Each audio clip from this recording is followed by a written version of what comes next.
सो hey guys, स्वागत है आप सभी का एक बार फिर से एक न्यू हेल्प डेस्क पर। दोस्तों, आज की इस वीडियो में हम बात करेंगे यहाँ पर 26 से 40 क्वेश्चंस तक। और पिछली वीडियो मैंने 1 to 25 क्वेश्चंस कराए थे।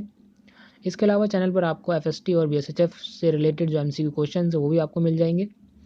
सो वीडियो शुरू करने से पहले प्लीज़ वीडियो को लाइक कर दीजिए, सब्सक्राइब कर लीजिए और शेयर करना वीडियो को ना भूलें। सो सबसे पहले जो हमारा क्वेश्चन है 26, डिफाइन इकोसिस्टम। इकोसिस्टम क्या होता है? Interaction of biological and physical environment makes an ecosystem. तो बायोलॉजिकल और फिजिकल एनवायरनमेंट का जब इंटरेक्शन होता है तो उसको हम बोलते हैं इकोसिस्टम। बायोलॉजिकल को ही यहाँ पर हम बायोटिक कंपोनेंट्स ही बोलते हैं एंड फिजिकल एनवायरनमेंट को हम अबायोटिक कंपोनेंट्स भी बोल सकते हैं। ठीक है, बायोलॉजिकल या बायोटिक कंपोनेंट में प्रोड्यूसर्स एंड कंज्यूमर्स आते हैं। प्रोड्यूसर मतलब जो खाना खुद बनाते हैं, जैसे प्लांट है, ठीक है, कुछ टाइप ऑफ फंगी हैं। इसी तरीके से कंज्यूमर जो खाना खाते हैं और अपना खाना खुद नहीं बनाते हैं, ठीक है, जैसे इंसान है, एनिमल्स हैं, हम कंज्यूमर्स में आते हैं। तो अब आते हैं हम यहाँ पर 27 पर, टाइप्स ऑफ कंज्यूमर्स। तो कंज्यूमर के टाइप कितने होते हैं, मतलब जो खाना खुद नहीं बनाते, खाते हैं दूसरों पर निर्भर होकर, तो वो खाना जो खुद नहीं बनाते हैं तो वो कितने टाइप के होते हैं कंज्यूमर्स? तो 3 टाइप के होते हैं, primary, secondary and tertiary consumers. तो प्राइमरी जो कंज्यूमर होते हैं वो जो है यहाँ पर सबसे निचले तबके के होते हैं एंड फिर सेकेंडरी आते हैं एंड फिर टर्शरी आते हैं। ठीक है, जैसे कि हिरन है, वो प्राइमरी कंज्यूमर में आ जाएगा। हिरन को कौन खाता है? शेर, सेकेंडरी में आ जाएगा। शेर को अगर कोई और खाता है तो फिर वो टर्शरी में आ जाएगा। ठीक है, जैसे ग्रास हॉपर का ले लो, ग्रास हॉपर जो है वो घास खाता है, प्राइमरी है। ठीक है, ग्रास हॉपर को मान लीजिए फ्रॉग ने खा लिया, वो सेकेंडरी कंज्यूमर हो जाएगा, टर्शरी हो जाएगा।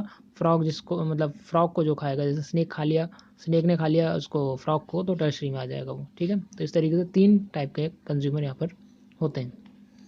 फिर यहाँ पर 28 क्वेश्चन है, difference between scavengers and decomposers. Scavengers and decomposers में क्या डिफरेंस है? मतलब दोनों लगभग सेम ही है बट थोड़ा बहुत डिफरेंस है। क्या है? स्कैवेंजर्स हेल्प ब्रेक डाउन और reduce organic material into smaller pieces. Scavengers वो होते हैं जो मुर्दा खाते हैं, ठीक है, डेड बॉडीज़ खाते हैं, जैसे कि वल्चर्स होते थे पहले, ठीक है, गिद्ध की तरह जो दिखते थे, तो वो क्या करते थे, वो खा जाते थे डेड बॉडी को। वो बॉडी को छोटे छोटे टुकड़ों में खा जाते थे और काफ़ी सारा हिस्सा जो है बच जाता था। अब उस हिस्से को जो है क्या करते थे, डीकम्पोजर्स डिकम्पोज करते थे and these smaller pieces are then eaten by decomposers. तो वो जो है डिकम्पोजर्स खाते थे। समझे आप? तो यहाँ पर थोड़ा सा डिफरेंस है, दोनों का ही काम यहाँ सड़ा गला जो मांस है वही खाना है, डिकम्पोज उसको करना है।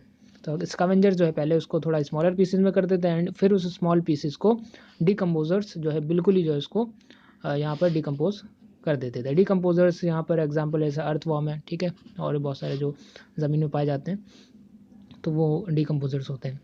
फिर यहाँ पर 29 क्वेश्चन है, the surface area of ocean that has enough life to support photosynthesis.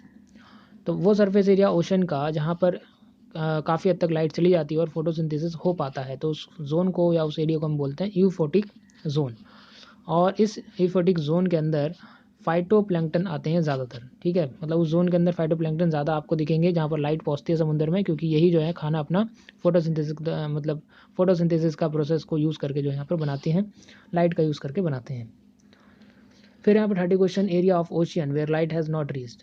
वो एरिया जहाँ पर लाइट नहीं पहुँचती तो उसको हम बोलते हैं एफोटिक जोन या डीप जोन। ठीक है, डीप ओशियन जहाँ पर बिल्कुल ही अंधेरा रहता है, जैसे कि वो अंतरिक्ष में होता है बिल्कुल डार्क, वैसे ही। फिर यहाँ पर 31 question, what is energy flow in an ecosystem. Ecosystem को हम एक तरीके से एनर्जी फ्लो भी कह सकते हैं, क्योंकि इकोसिस्टम यहाँ पर इंट्रैक्शन होता है बायोटिक एंड अबायोटिक चीज़ों का, living and non living thing का। ठीक है, और यहाँ पर जो है एनर्जी फ्लो होता है। ठीक है, एनर्जी फ्लो होता है और किस तरीके से होता है, तो इसको हम बोलते क्या है एनर्जी फ्लो इकोसिस्टम में। तो इसका मतलब ये होता है कि सिर्फ 10% जो है, एवरेज 10% टोटल नेट प्रोडक्शन का एनर्जी का ट्रॉपिक लेवल 1 में वो पास आउट होता है सेकंड लेवल पर। मींस कि यहाँ पर लेवल की क्या बात हो रही है, जैसे कि यहाँ पर मैं आपको दिखा देता हूँ, ये एनर्जी फ्लो पिरामिड, जैसे ये पिरामिड है, ठीक है, ये समझने के लिए होता है, ठीक है, इसको पिरामिड हम नाम दे देते हैं। तो ट्रॉपिक लेवल 1 में हम देख रहे हैं यहाँ पर प्रोड्यूसर्स हैं, ठीक है, ये सब कंज्यूमर्स हैं हमारे। तो सबसे आते हैं पहले प्रोड्यूसर्स। तो प्रोड्यूसर जो होते हैं मतलब प्लांट्स वगैरह, ठीक है, तो उनमें जो है यहाँ पर 100% जो है एनर्जी होती है, मतलब जो भी वो पैदा करते हैं प्लांट, उसमें 100% एनर्जी होती है। और एनर्जी फ्लो इकोसिस्टम में कैसा होता है, अब ये जो प्रोड्यूसर्स हैं, ये जो प्लांट्स वगैरह हैं, इसको ट्रॉपिक लेवल 2 के जो और कंज्यूमर्स हैं वो खाते हैं, मतलब प्राइमरी कंज्यूमर है जिसको हम हार्बीवोरस कहते हैं, ठीक है। तो अब इनको हम यहाँ पर देख रहे हैं कि यहाँ 10% एनर्जी है, मतलब टोटल जो 100% एनर्जी का जो 10% है, सिर्फ 10% वही जा रहा है ट्रॉपिक लेवल 2 में। अब इस ट्रॉपिक लेवल 2 को, मतलब हार्बीवोरस जो एनिमल्स हैं या प्राइमरी कंज्यूमर है, इनको कौन खाता है, सेकेंडरी कंज्यूमर, मतलब कार्निवोरस, ठीक है, या फिर हम ट्रॉपिक लेवल 3 में बोल सकते हैं। तो 10% का मतलब ट्रॉपिक लेवल 2 का जो टोटल एनर्जी है उसका सिर्फ 10% जा रहा है, मतलब 1%। और फिर ये जो 1% है, ये जब टर्शरी एनिमल जब खा रहे हैं, टर्शरी कंज्यूमर जब खा रहे हैं, तो 1% का 10% 0.1% यहाँ पर जा रहा है। तो इस तरीके से इकोसिस्टम में यहाँ पर ऑर्गेनिज्म में इस तरीके से एनर्जी फ्लो होता है, ठीक है। तो यही है। और टोटल ये जो एवरेज हमने निकाला है, मतलब ये साइंटिफिकली है कि 100% का या 10% जो है एवरेज आगे पास आउट होता रहता है। तो सबसे ज़्यादा एनर्जी जो है वो प्रोड्यूसर्स में यहाँ पर होती है। फिर यहाँ पर 32 question, different types of productivity in an ecosystem. Ecosystem में अलग अलग प्रोडक्टिविटी है वो कितना टाइप की होती है। प्रोडक्टिविटी मतलब यहाँ पर होता है rate of production in ecosystem, ecosystem के अंदर कितना प्रोडक्शन हो रहा है हर ट्रॉपिक लेवल के अंदर, ठीक है। तो 3 टाइप के यहाँ पर होते हैं, प्राइमरी, और प्राइमरी भी यहाँ 2 हिस्सों में बटे हुए हैं, gross primary and net primary productivity. And दूसरा जो है यहाँ पर secondary productivity and net productivity. तो ये 3 टाइप के हैं, और प्राइमरी में भी यहाँ पर 2 टाइप के हैं, gross and net primary productivity, ठीक है। फिर यहाँ पर 33 क्वेश्चन, टाइप्स ऑफ पिरामिड्स। ये जो आप पिरामिड ऊपर देख रहे हैं ट्रायंगल, तो इसी के टाइप भी होते हैं अलग अलग। जैसे कि ये जो मैंने अभी ऊपर आपको दिखाई, ये एनर्जी फ्लो पिरामिड है, ठीक है।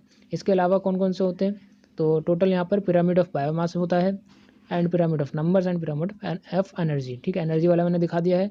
पिरामिड ऑफ बायोमास क्या होता है, बायोमास मतलब कि जिस पिरामिड से हम ये पता कर सकें कि ट्रॉपिक लेवल 1 या मतलब हर ट्रॉपिक लेवल में जो नंबर, मतलब नंबर ऑफ ऑर्गेनिज्म का जो मास है वो कितना ज़्यादा है, ठीक है। ट्रॉपिक लेवल 1 में कितने ज़्यादा है या ट्रॉपिक लेवल 2 में कितना ज़्यादा है बायोमास, तो ये हम देखते हैं पिरामिड ऑफ बायोमास से, ठीक है। तो इससे हमें आसानी हो जाती है स्टडी करने के लिए। फिर यहाँ पर अच्छा, इसमें ये भी होता है अपराइट और कैन बी इन्वर्टेड। इसका मतलब क्या है, pyramid of biomass, upright pyramid of biomass भी हो सकता है या इन्वर्टेड पिरामिड ऑफ बायोमास भी हो सकता है। अपराइट का मतलब ये होता है, नॉर्मली हम ये देखते हैं कि जो पिरामिड होता है वो नीचे से लेके ऊपर तक जो है घटता है, ठीक है। मतलब सबसे नीचे सबसे ज़्यादा जो है एनर्जी होगी, या मास भी सबसे ज़्यादा नीचे ही होता है, ठीक है। और इसी तरीके से फिर घटता रहता है, ऊपर जाते जाते घटता रहता है। लेकिन अगर वो नीचे से अगर हम देखें और वो ऊपर जाते जाते घट रहा है, तो उसको हम बोलेंगे अपराइट। और अगर ऐसा होगा कि नीचे सबसे कम है और ऊपर जाते जाते बढ़ रहा है, तो फिर वो होगा इन्वर्टेड। इसका एग्जांपल हमें ऐसा ले सकते हैं, जैसे नॉर्मली ज़्यादातर जो यहाँ पर जैसे फॉरेस्ट अगर हमने ले लिया, तो फॉरेस्ट में अगर हम पिरामिड ऑफ बायोमास देखेंगे तो वो अपराइट ही होगा, मतलब सबसे नीचे जो है सबसे ज़्यादा होंगे, मतलब प्रोड्यूसर सबसे ज़्यादा होंगे, ठीक है। उसके बाद जो है फिर जो दूसरे हमारे कंज्यूमर्स है वो घटते रहेंगे। लेकिन अगर हम समुद्र में जाते हैं, तो समुद्र में हम ये देखेंगे ट्रॉपिक लेवल 1 में मतलब जो प्रोड्यूसर्स होते हैं वो बहुत कम होते हैं, और फिर जो कंज्यूमर्स होते हैं प्राइमरी कंज्यूमर वो उससे ज़्यादा होते हैं, फिर सेकेंडरी में और ज़्यादा होते हैं, एंड फिर टर्शरी में सबसे ज़्यादा होते हैं, ठीक है। तो जो बड़े जीव हैं जो दूसरे को खाते हैं वो सबसे ज़्यादा है समुद्र में। तो यहाँ पर जो है इन्वर्टेड होगा, मतलब इस पिरामिड को उल्टा कर दिया जाए, ठीक है। और यहाँ पर जो पूरा सिस्टम है वो पूरा उल्टा है, ठीक है। तो उसको हम बोलेंगे इन्वर्टेड पिरामिड ऑफ बायोमास। इसी तरीके से पिरामिड ऑफ नंबर्स, इसमें हम देखते हैं हर ट्रॉपिक लेवल में जो कंज्यूमर्स का जो नंबर है वो कितना है, मतलब किस में कितने ज़्यादा कंज्यूमर्स हैं, ठीक है। ये भी आपका अपराइट और इन्वर्टेड दोनों हो सकते हैं, ठीक है। पिरामिड ऑफ एनर्जी मैंने आपको बता दिया है। तो 3 टाइप के यहाँ पिरामिड होते हैं। फिर यहाँ पर what is food chain. Food chain आपको पता ही होगा कि ऑर्गेनिज्म में जो एनर्जी फ्लो होता है उसी को हम क्या बोलते हैं, फूड चेन, ठीक है। तो एग्जाम्पल है जैसे grass, grass hopper, frog, snake and eagle. जैसे ग्रास है, ग्रास को ग्रास हॉपर ने खाया, उसके ग्रास की एनर्जी ग्रास हॉपर में गई 10%। ग्रास हॉपर को फ्रॉग ने खाया तो ग्रास हॉपर की जो एनर्जी है उसका 10% फ्रॉग में गया। एंड फ्रॉग को स्नेक ने खाया तो फ्रॉग का जो 10% था वो स्नेक में गया, और स्नेक को ईगल ने खाया तो स्नेक का जो 10% है वो ईगल में गया। तो इस तरीके से फूड चेन जो है यहाँ पर चलती है, और एनर्जी फ्लो यहाँ पर इस तरीके से चलता है। फिर यहाँ पर 35 question, what is food web. Food web क्या होता है, food chain interlinked with different parts में एक फूड वेब। फूड चेन और फूड वेब में ज़्यादा अंतर नहीं है। मतलब ऐसा होता है कि जैसे ये फूड चेन में मैं आपको एग्जांपल बताता हूँ, जैसे ये ग्रास है, ग्रास हॉपर है। अब इस ग्रास हॉपर को यहाँ पर मैंने फ्रॉग ही दिखाया कि फ्रॉग खा रहा है, बट हो सकता है कि ग्रास हॉपर को कोई और भी खा ले, तो यहाँ से एक एरो आप ऊपर की तरफ ले लो। हो सकता है ग्रास हॉपर को और तीसरा कोई खा ले, तो एक नीचे एरो ले लो। तो वहाँ से फिर एक और अपना जो है एक फूड चेन स्टार्ट हो जाती है। मतलब ग्रास हॉपर अगर कोई और खा रहा है तो फिर यहाँ पर एक फूड चेन और अलग स्टार्ट हो जाएगी, और ग्रास हॉपर को तीसरा एक और खा रहा है तो उसकी फूड चेन अलग स्टार्ट हो जाएगी। तो मतलब जब फूड चेन जब बहुत अलग अलग डिफरेंट पाथ से जब लिंक हो जाती है तो उसको हम क्या बोलते हैं, फूड वेब। फिर यहाँ पर 36 question, what are the types of food chain. Types of food chain क्या होते हैं, मतलब कितने होते हैं। Grazing food chain, detritus food chain and parasitic food chain. ये क्या होता है, फूड चेन जैसे मतलब कि एक दूसरे को खाना, मतलब सीक्वेंस वाइज जो है यहाँ पर खाना या फ्लो ऑफ एनर्जी। लेकिन ग्रेजिंग फूड चेन यहाँ पर क्या है, ग्रेजिंग फूड चेन मतलब जब कोई चीज़ ग्रेज करता है, मतलब उसको प्रोड्यूसर को खाता है। जैसे ग्रास हॉपर ने ग्रास को खाया तो ग्रास हॉपर से जो है यहाँ पर ग्रेजिंग फूड चेन स्टार्ट हो गई।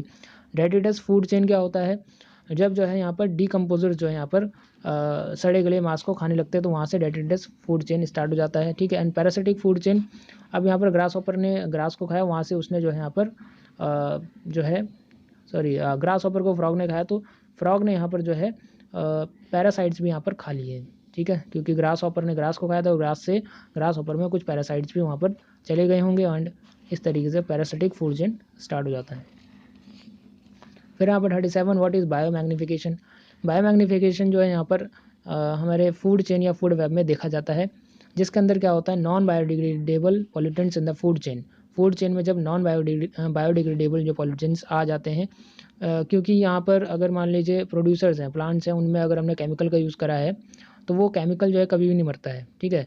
और उस प्लांट को किसी ने भी खाया हो तो वो केमिकल उसके अंदर चला गया कंज्यूमर के अंदर, और वो कभी नहीं मरेगा, और इस तरीके से वो आगे जाता रहेगा और बढ़ता रहेगा, ठीक है।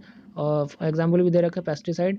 और ये जो अगर हम पिरामिड के हिसाब से देखें तो यहाँ पर या फिर फूड चेन के हिसाब से देखें तो हाई टॉप ट्रॉपिक लेवल, तो टॉप ट्रॉपिक लेवल में पिरामिड में जो सबसे ऊपर वाला ट्रॉपिक लेवल होता है टर्शरी वाला, तो उसमें सबसे ज़्यादा ये बायो मैग्निफिकेशन देखने को मिलेगा।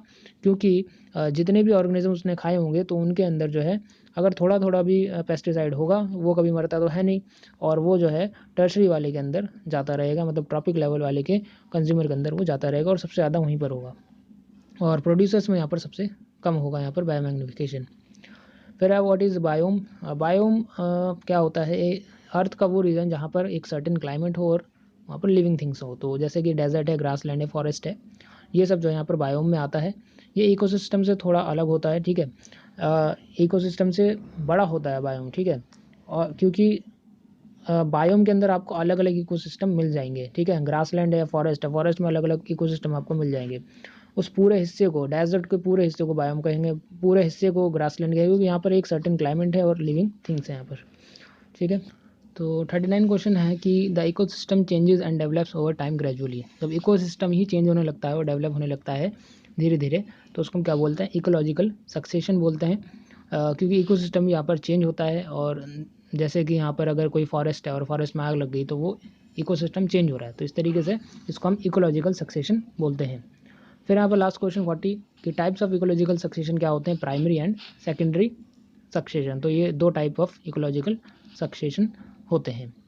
सो ये थी आज की इस वीडियो, और वीडियो पसंद आए तो प्लीज़ लाइक कर देना, शेयर कर देना एंड सब्सक्राइब करना चैनल को बिल्कुल भी ना भूलें। मिलते हैं अगली वीडियो में, जब तक के लिए टेक केयर।